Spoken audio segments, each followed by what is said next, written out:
Fine. Listen, about Victor, What? Did you have no choice? You couldn't have acted differently? Will you now tell me that you're sorry? What? I'm not sorry. Of course you're not. You were just doing your job, right? Listen, I'm sorry, but I don't want to talk about it. I loved him when he was different. He was kind, understanding, and didn't kill people. I just don't feel comfortable around these people. Huh, well, just you wait. Soon this is gonna happen all over the Soviet Union, and later the whole world. Then you'll see all people stripped of their free will. You know, free will doesn't guarantee that a person won't be a scumbag. What? Are you justifying atrocities? Atrocities? What atrocities? If they're volunteers, coming here was their choice. It's got nothing to do with me. You're a monster! Affirmative. That's enough. I'm too busy to chat right now. Very well. Enjoy the view.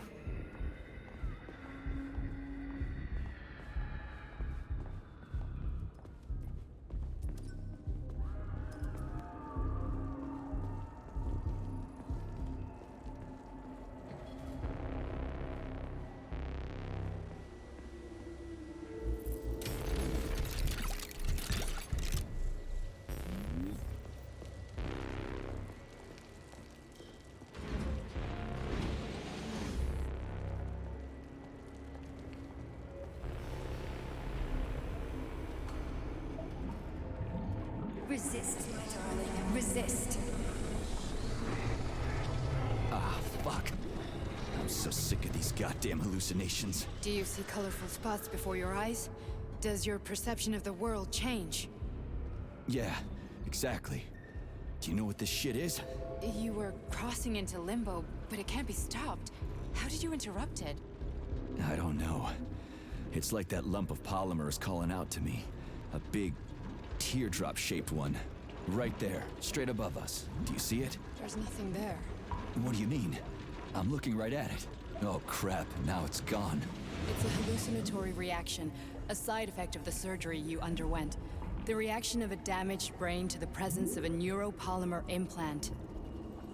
What are you even talking about? What implant? Did Sechenov not tell you? So you don't know what's happening to you? Charles, do you know what's happening with my head?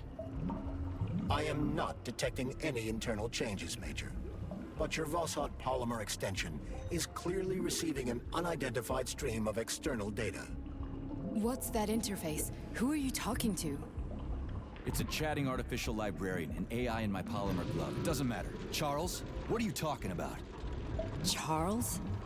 Wait, Charles, what data? What Vossot polymer extension? The Vossot polymer extension was developed using data from experiments conducted by Dmitri and myself. What? Yourself? And why are you calling Dr. Sechenov Dmitri? Who are you? Comrade Major, this will be difficult to explain. I am... Charles! Why the fuck are you all staticky?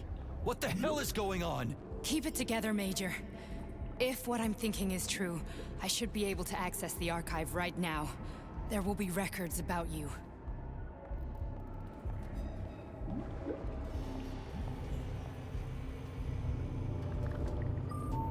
State your name and personal access code. Crispy critters.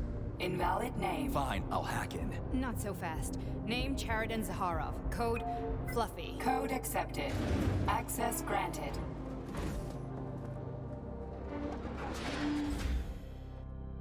Charles, are you there? Nothing?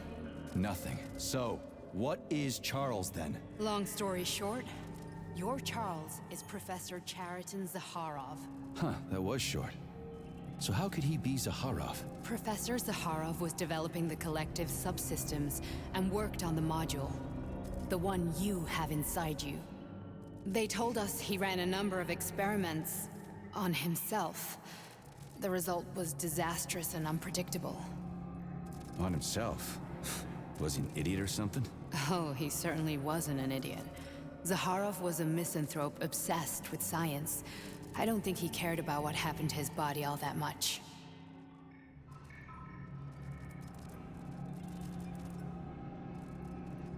How can you talk about this so calmly? To me, Chariton Radionovich died a long time ago. I'm done mourning him. And besides, I'm a scientist. We're more impassionate towards death than to muddling one's brains.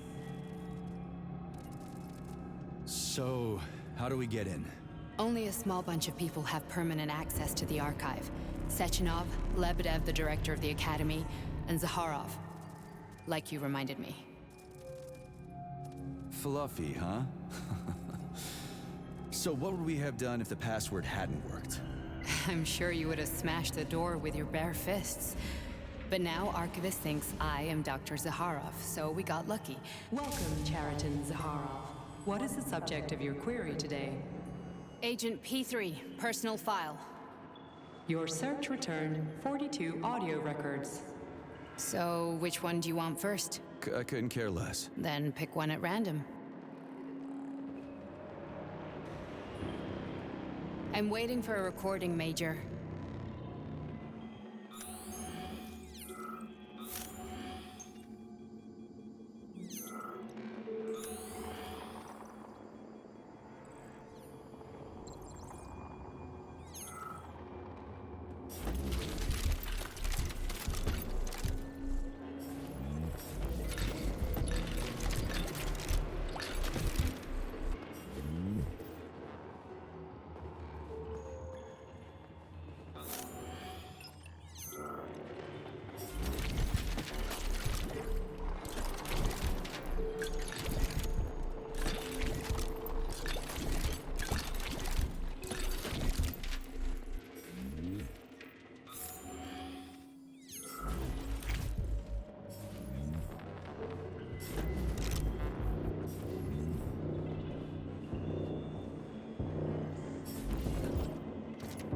Try this one.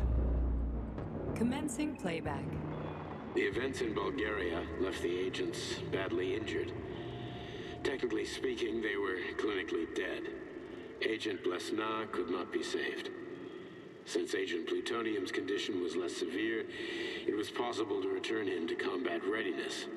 However, his nearly destroyed limbs had to be amputated and replaced with the latest prostheses. Yeah, I already know half my body's prosthetic.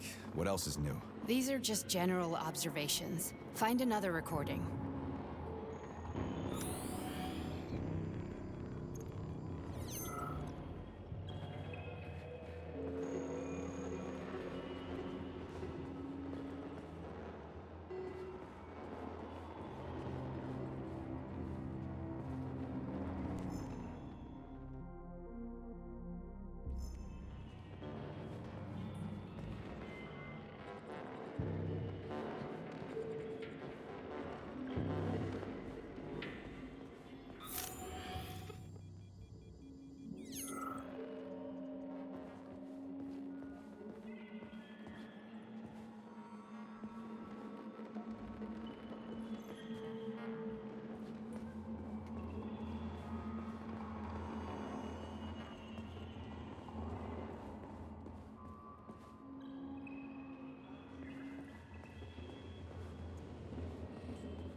Okay, play this one.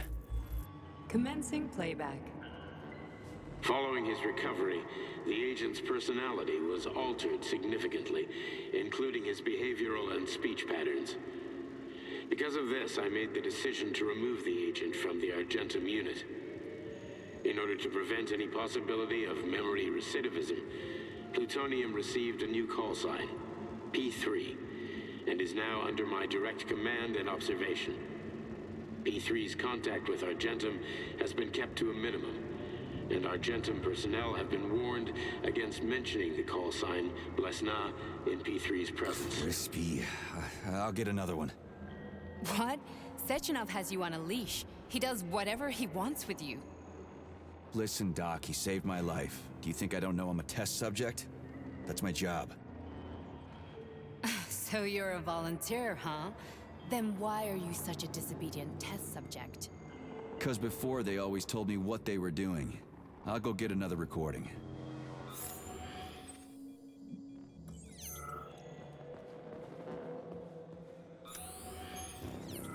Here's another one.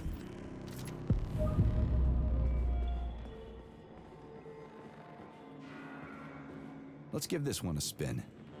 Procedure.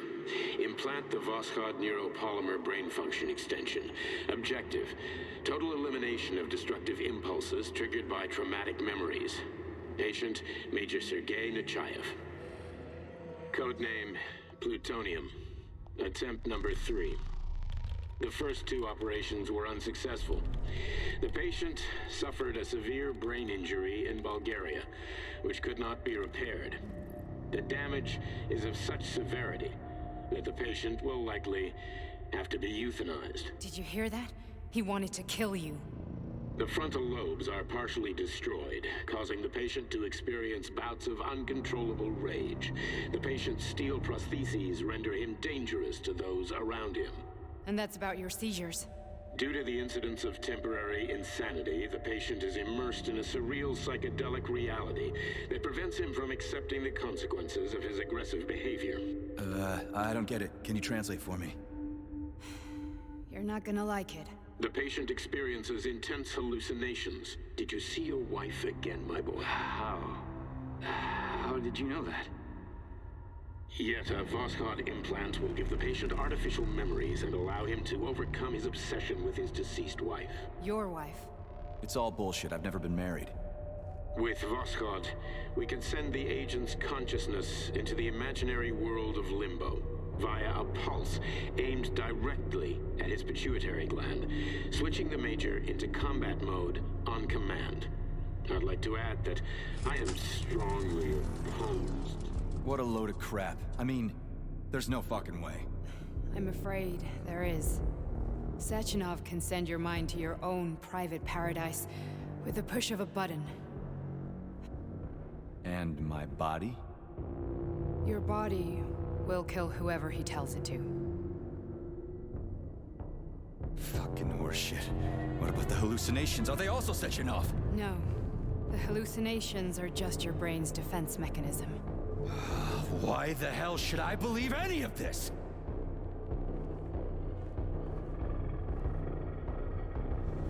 The boss would never do this to me. Yeah, right. Just like he'd never wipe your wife's existence from your memory.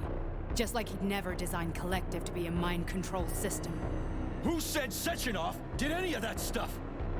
You can't even tell who's in that chair. If you don't believe me, go ask him.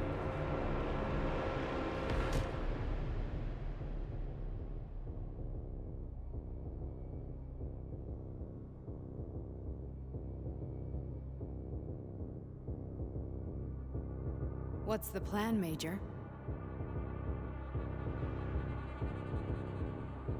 He's waiting for us at Chelomey. If we want to stop Sechenov, we'll have to string him along. So you bring me there as your captive? And then what?